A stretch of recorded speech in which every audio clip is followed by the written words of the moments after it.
Welcome back to our channel, my dear friends. If you have been watching this show for as long as I have, you know that our beloved characters are like family. We have watched them grow, stumble, and fight their way through the darkest of times. Let us unpack the latest developments together.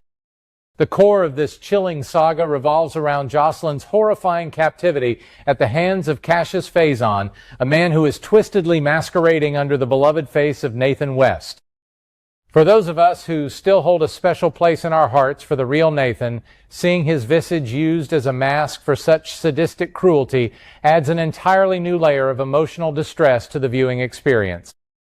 Cassius has kept Jocelyn locked away, stripping her of her freedom and slowly chipping away at her sanity.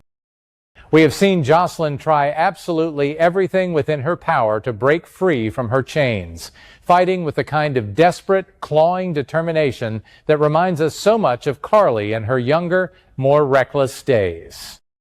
But the walls are closing in, and the sheer claustrophobia of her situation is palpable even through the television screen. I find myself holding my breath during her scenes, wondering just how much more trauma this young woman can endure before her spirit is irreparably broken. The tension reached an absolute boiling point during the unforgettable episode that aired on June 4th.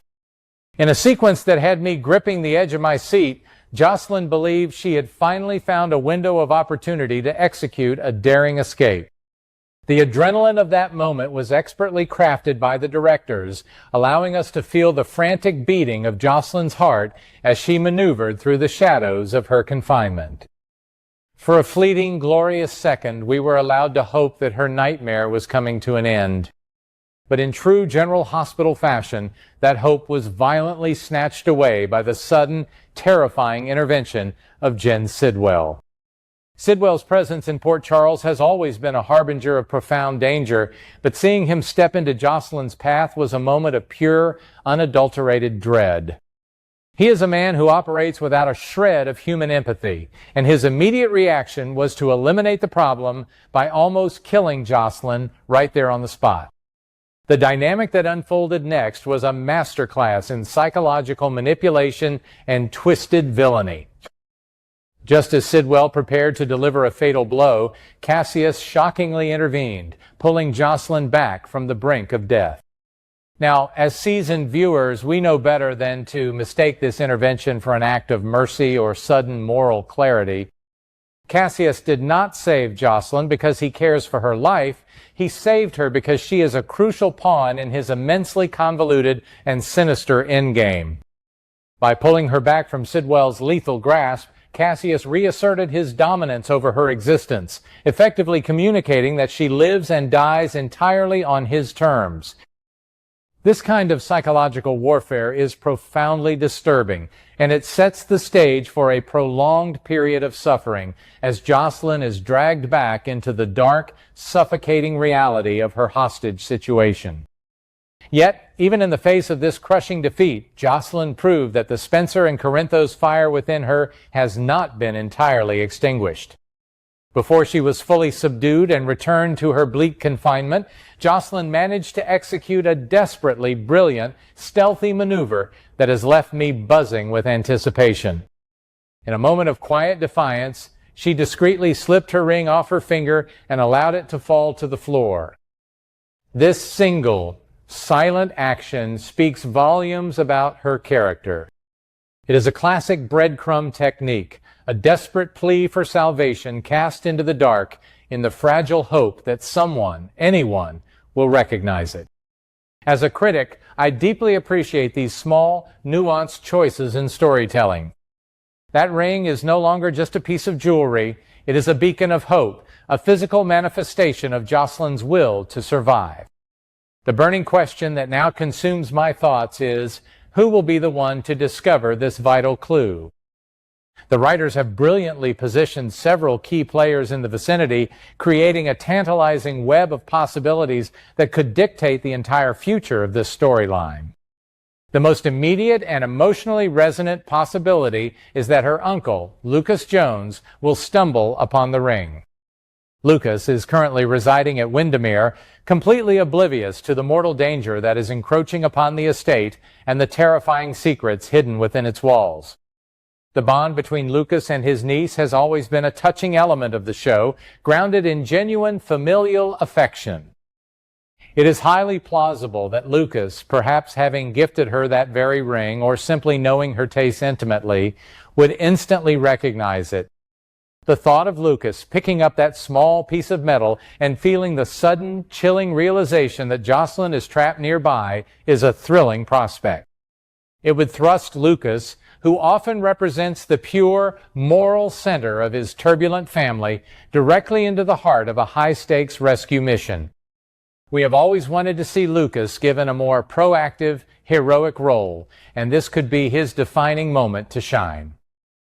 However, my years of watching this show have taught me to always look for the tragic twist, and the underlying narrative threads suggest a much darker fate for Lucas. While he is physically closest to the clue, the grim reality is that Lucas may be entirely neutralized before he can even attempt to save his niece. The sinister alliance between Cassius Faison and the ruthless WSB operative Ross Cullum is actively working to frame Lucas for the brutal murder of Marco Rios. Cullum was the one who actually eliminated Marco, but the plan to use Marco's phone to set up Lucas is a stroke of evil genius. If Lucas finds the ring but is simultaneously swept up in a devastating murder charge, he will be rendered completely powerless to help Jocelyn. This impending doom surrounding Lucas adds a layer of excruciating frustration for us viewers. We can see the trap closing around both uncle and niece, proving that the danger at Windermere is far more expansive and deeply rooted than anyone in Port Charles currently realizes. If Lucas is sidelined by this insidious frame-up, the narrative spotlight naturally shifts to the one person whose maternal instincts are practically a force of nature, Carly Spencer. The mere thought of Carly discovering that her daughter has been held captive and psychologically tortured is enough to send shivers down the spine. We know that Jack Brennan, despite his own medical crises and complicated motives, has subtly pointed Carly and Valentine Cassadine in the direction of Windermere. Carly is a woman who will tear the world apart with her bare hands to protect her children. If she manufactures a reason to visit the estate, her sharp, suspicious eyes are exactly the kind that would spot a discarded ring on the floor. I can almost picture the scene in my mind, Carly's sudden pause, the dawning horror as she recognizes the jewelry, and the explosive, terrifying wrath that will inevitably follow. It would be a monumental television moment, showcasing the raw, unfiltered power of a mother's love. Of course, Carly is not operating alone in this dangerous investigation. The presence of Valentine Cassadine adds a fascinating tactical edge to the search. Valentine is a master of stealth, a man who has spent his entire life navigating the shadows and outsmarting formidable enemies. If he and Carly infiltrate Windermere together, their combined skills make them a formidable duo. Valentine might be the one to physically spot the ring first, presenting it to Carly for that crucial, heart-stopping confirmation.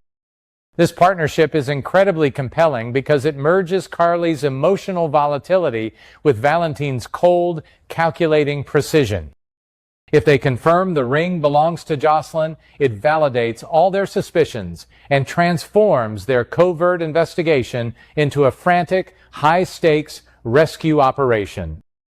But the obstacles standing in their way are monumental, and the writers are making sure that a simple rescue is entirely out of the question. The security situation at Windermere has escalated into a fortress-like state of high alert. Jen Sidwell is notoriously paranoid on a good day, but following the chaotic escape of Pascal Levesque from the premises, Sidwell has locked down the estate with an iron fist. The grounds are teeming with danger, making any visit by Carly or any stealthy infiltration by Valentine incredibly perilous. The tension of knowing that our heroes are walking into a heavily guarded lion's den creates a suffocating atmosphere of suspense. Every shadow could hide a guard. Every footstep could trigger an alarm. If Carly and Valentine are to find that ring, They will have to navigate a labyrinth of lethal threats. It makes the discovery of the clue not just a matter of observation, but a matter of sheer survival. The stakes have never been higher, and the intricate puzzle the writers have constructed is a testament to the enduring complexity of General Hospital's dramatic storytelling. Yet, even as we meticulously analyze who will find the ring and how a rescue might be mounted, a profound and terrifying tragedy is quietly unfolding in the background. The most heartbreaking aspect of this entire storyline is the severe psychological toll it is taking on Jocelyn. The spoilers and timeline updates paint a profoundly grim picture of her future, one that suggests the trauma of her captivity is fundamentally breaking her mind. After her desperate physical attack on Cassius, the psychological warfare reaches a crescendo, causing Jocelyn to experience a complete mental collapse. As a viewer who has watched her grow up, hearing that Jocelyn is losing her grip on reality is utterly devastating. It is a stark reminder that physical rescue is only half the battle. The invisible wounds inflicted by such profound terror can be far more difficult to heal.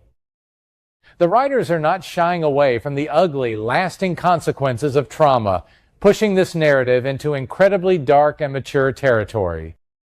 This psychological breakdown opens the door for a horrifying historical parallel that longtime fans will immediately recognize with a shudder. The WSB, currently under the corrupt and sadistic control of Ross Cullum and Jen Sidwell, is stepping in to take custody of Jocelyn under the sinister guise of providing her with medical help. Their true plan, however, is to declare her psychologically unfit and ship her off to a sterile, isolated facility in France for treatment. This is exactly the kind of dark, institutional abuse that Anna Devane suffered in her past, a trauma that has haunted her for decades. Seeing history repeat itself with Jocelyn is a chilling testament to the unchecked, monstrous power of the WSB. They are weaponizing her mental fragility to neutralize her as a witness, effectively burying her away in a foreign country where no one can hear her scream. It is a storyline that makes my blood run cold, representing a level of systemic corruption and cruelty that is difficult to digest. The absolute injustice of this situation is compounded by the sickening reality of what it means for her tormentor. Because Jocelyn is officially deemed insane and psychologically unreliable by the WSB, her testimony against Cassius Faison becomes completely worthless in the eyes of the law. This horrific legal loophole allows Cassius to walk away from his crimes entirely free, continuing to wear Nathan West's beloved face while suffering zero consequences for the immense pain he has caused. The sheer audacity of this plot twist is infuriating, yet it is undeniably brilliant soap opera writing. It generates a visceral, angry reaction from the audience, making us crave justice more than ever before. The fact that the WSB's dark influence is allowed to expand so rapidly, protecting villains while institutionalizing victims, casts a long, suffocating shadow over the entire town of Port Charles.